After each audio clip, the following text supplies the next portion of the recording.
What's up, everybody? It's your favorite attorney and favorite nerd, and today we are looking at Matty Collector's MOTU, Masters of the Universe Classics, He-Man, and Battlecat.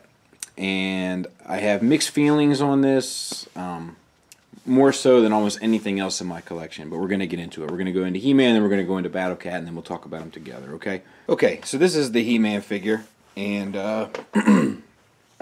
basically, he comes with accessories. He comes with these three accessories: the sword and the shield and the axe. And to his credit, there's a place for everything, which is nice. If you're going to come with three accessories, there's nice. I mean, the shield clips on. It's just a solid piece of plastic. We got a little bit of red paint on there. Clips onto the wrist fairly well, and he can hold the axe in the same hand. Sword is held by this hand pretty well. And it can also, both pieces can slide into the back of this chest harness here. Let's take the accessories out just to, actually this one kind of wants to hold on to that unit. I'm going to leave it in. Take the shield off and the battle axe out. The head sculpt is pretty good. It's on a ball joint. It's a little bit hindered by the hair mold, which is yellow and might have a little bit of wash in there. It's kind of hard to tell. Good painting on the face, eyebrows, eyeballs. There's even like a little reflection in the eye, which is just a nice added detail. And then we got the chest harness, which is like a soft piece of plastic that fits over top. There's an ab crunch where you get a fair amount in the front and even a good amount in the back, so that works. You know, ab crunches are not my favorite thing that they do with figures. I much prefer a diaphragm joint, but it's there, and it's something, because you see it just gets broken up in here, and just it throws the figure off, in my opinion. Shoulders are on a ball hinge, and bicep swivel, elbow hinge, and it comes to less than 90 degrees, so that isn't optimal. Probably could have used a double joint in there, but they don't really do that. And then wrist swivel, same on the other arm. Waist swivel, really tight. Ball hinges in the, or universal joints, whatever you want to call them, same thing, pretty much. In the legs, so you get about this much out for him to ride Battlecat, which is one of my gripes. And the knee goes to almost 90 degrees. Then there's a calf swivel, which is dumb, but they have it. And then they have the ankle rocker and hinge, but it's extreme. It's just like, you know, it's not really solid. It's not a solid tight joint in there. It just kind of, it's almost like it has a wiggle room in the mold itself to allow you to do it. It doesn't feel like an actual joint. So that's He-Man. There's good paint here on the gauntlets. You know, this is obviously it's a you know, a flesh colored piece of plastic, and then you got brown, you got silver, you got orange, and a lighter shade of brown. So that's, you know, that's 4 paint apps on one piece of plastic. So you can't ask for much more than that. It looks like there might be a wash on the fur here, and then we got some paint down there, and it's all done pretty well. There's a smudge here on mine. I'm not sure what that's from really, but overall, he's a pretty good figure, and he's pretty accurate to the, you know, to kind of like the G1, for lack of a better term, representation. You know, he feels right. The only problem is like the feet, because they're not tight. I mean, you can get him to stand without a whole lot of issue, but because these ankle rockers are so loose, sometimes he can wear you out a little bit trying to get him to stand properly. And that's a problem I kind of have with the whole Classics line. But he will definitely do it. It just takes a little bit of finagling at times. Let's look at Battlecat. Battlecat as a whole, you know, he'll look nice on a shelf, but this is kind of where I feel like it starts to fall apart a bit. There's armor, which is all kind of a softer plastic. It's one piece here that doesn't fit great. You see that piece just fell off. It doesn't fit great over his torso, you know, it definitely sits there, but it does wobble around a bit. And on the positive side, it's a great mold, great detailing. You know, there's washes in here. Doesn't look like any dry brushing to me. Maybe on the horns there's some dry brushing, but there is some attention to detail there. The brown is painted underneath there, and probably could have they did paint the studs here, but they might have wanted to go with a silver, I think. But you know, that's being a little nitpicky. Articulation wise, well, I guess let me talk about the helmet that fell off, because it doesn't all fit great, and it couldn't have landed in a worse spot. Literally couldn't have landed in a worse spot. But here it is. Once again, some washes on there and some paint details, and it does fit on there. You gotta, but because of the, you can get his head up there, and there you got him. But let's take this off because it does fall off, and talk about articulation. So the head is on a ball joint that's extremely limited by the surrounding fur, and then you got great range of motion here with a hinge on the jaw. So that is definitely nice. The paint on the head itself is great. You got cat eyes in there. Let me see if I can't. Yeah. You got cat eyes in there. There's the gums and everything are well painted. The teeth and the inside of the mouth. They did a really great job there. The tiger stripes are painted well and looks pretty cartoon accurate.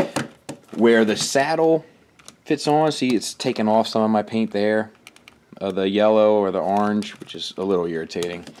We'll talk about why a little later. So the neck is on a hinge, and you get as much range of motion, I think, as you would really need. The arms and the legs rather, the four legs are kind of where my problems lie. So this is on a swivel, the shoulder. And then the elbow is on a swiveled hinge, and then there's a hinge at the ankle. So the front legs, you can kind of get everything you want out of them. To get them into some cool stances, and you can kind of lift this paw up and arches, if you can get them balanced. But the back ones. Okay, well, first of all, let's get here. We have it feels like it's a hinge here at the diaphragm. Might be a ball joint, but you can't really get anything from side to side, but you definitely get some up and down. I know I'm having a hard time showing you this, but I only reach so far. And then the back legs are kind of where my main issues lie. So the back shoulder, so to speak, the pelvis, is on a really squeaky tight hinge. There's a hinge at this first elbow here, and then there's a hinge at the second one, and then there's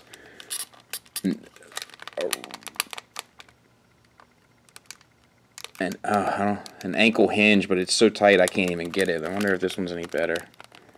No, not really. Paw prints underneath on all four are nice. And the paint, like I said, the paint is top notch.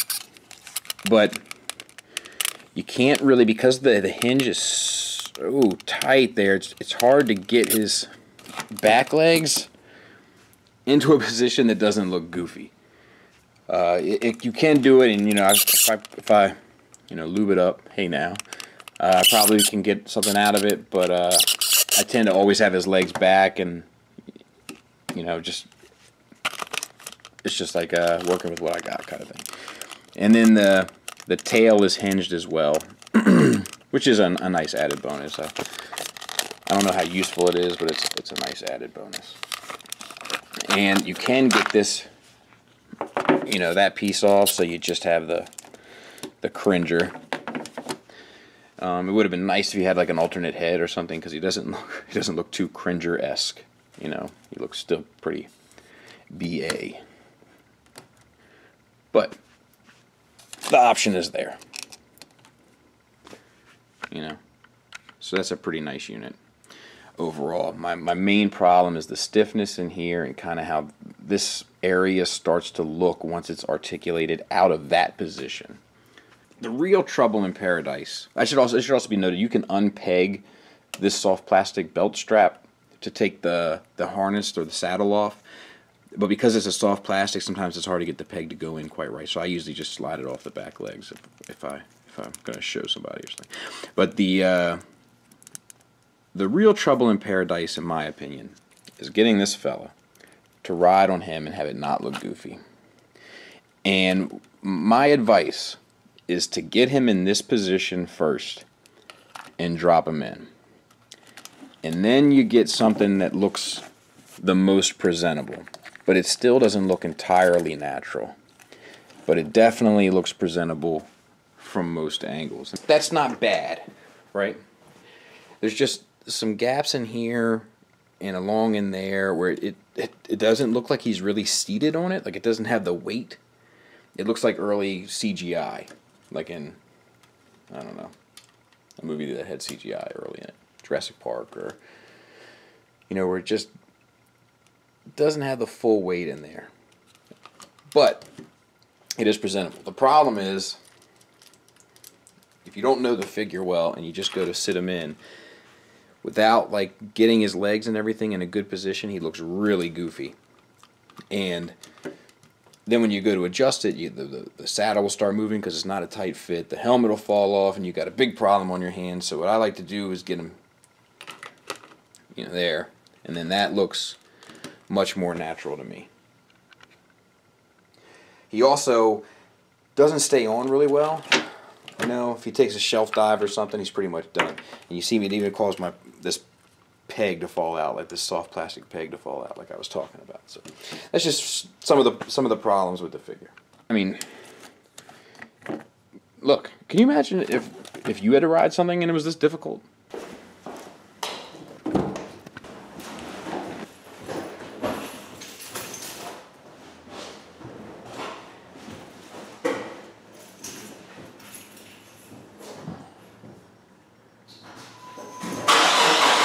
This is going to be unpleasant. No! Just for a scale reference,